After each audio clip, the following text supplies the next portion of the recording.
ஓம் நம சிவாய். அவன் அருளாலே அவன் தாள் வணங்கி. திருவாசகத்துல சென்னி 10ல் அடுத்து வரும் பாடல் வரிகளும் அதற்கான பொருளும். நங்கை மீர் எனை நோக்குமின் நங்கல்லாத நம்பணி கொண்டவன் தெங்கு சோலைகள் சூழ் பெருந்துறை மேய சேவகன் நாயகன் மங்கைமார் கையில் வளையும் கொண்டு எம் உயிரும் கொண்டு எம்பணி கொள்வான் பொங்கு மாமல சேவடி கண்ணம் சென்னி மண்ணி பொலியுமே. அதாவது மாணிக்கவாச பெருமான் இந்த சென்னி 10 திருப்பெருத்துறையில இயற்றியிருக்கார். ஏன்னா இறைவன் ஈசன் திருப்பெருத்துறையில தான் மாணிக்கவாசருடைய சென்னியின் மீது தன்னுடைய தாமரை மலர் போன்ற திருவடிகளை வைத்து அவருக்கு தீட்சை கொடுத்து ஆட்கொண்ட இடம். அங்கு அமர்ந்து இயற்றியிருக்கார். நங்கை மீர் என்னை நோக்குமே நங்கல்லாத நம்படி கொண்ட தெங்கு சோலைகள் சூழ பெருத்துறை மேய சேவகன் நாயகன்றார்.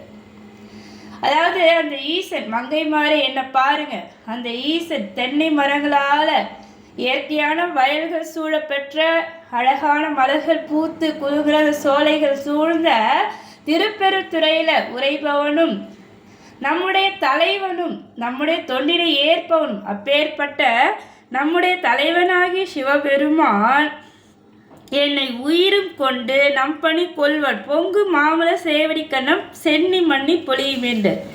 அப்பேற்பட்ட அந்த ஈசன் என்னை ஆட்கொண்டாண்டார். நம்மகிட்ட என்னுடைய சென்னியின் மீது தன்னுடைய தாமரை மலர் போன்ற திருவடிகளை வைத்து என்னை ஆட்கொண்டான்.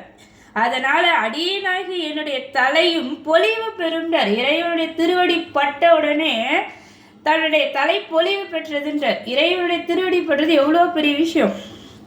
அதான் என் மாணிக்கவாசகர் சொல்றார்.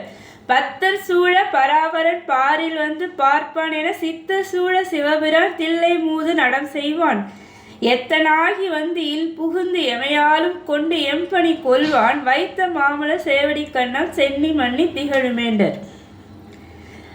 அதாவது இறைவன் தில்லை மூது நடம் செய்வான்னா அந்த பழமையான தில்லைனா சிதம்பரம், அந்த பழமையான தில்லை திருப்பதியில் நடனம் ஆடுற அந்த சிவபெருமான் மிகவும் மேலானவன் எம்பெருமான். தில்லை மூது நடம் செய்வான் எத்தனாகி வந்து இல் புகுந்து என்னை ஆண்டு கொண்டவன். அவன் எவ்வாறு வந்து ஆட்கொண்டானா பக்த சூழ பராபரன் பாரில் வந்து பார்ப்பான் என சித்த சூழ சிவபுரான்றார். அந்த ஈசனை சித்தர்கள்லாம் சூழ்ந்து கொண்டே இருப்பாங்க, அவர்கிட்டே தான் இருப்பாங்க சித்தர்கள். அந்த ஈசன் பக்தர்கள் தன்னுடைய அடியார்கள் புடை சூழ அந்தனர் கோலத்துல வந்து மாணிக்கவாசகரை ஆட்கொண்டார். அதை சொல்றார். பக்தர் சூழ பராபரன் பாரில் வந்து பார்ப்பான்றார். பார்ப்பான்னா இறைவன் வந்து அந்தனர் கோலத்துல அந்தனாக வந்து மாணிக்கவாசகருடைய தொண்டை ஏற்றுக்கொண்டு தன்னுடைய தாமரை மலர் போன்ற பொன் திருக்கழல்களை என்னுடைய சென்னியின் மீது வைத்து என்னை ஆட்கொண்டாண்டார் மாணிக்கவாசர். என்னுடைய சென்னியின் மீது வைத்து என்னை ஆட்கொண்டான். இதால என்னுடைய சென்னி மிக பொலிவு பெற்றதுன்றார். சென்னி மண்ணி திகழுமேன்றார். மீண்டும் தொடரும். திருச்சிற்றம்பலம்.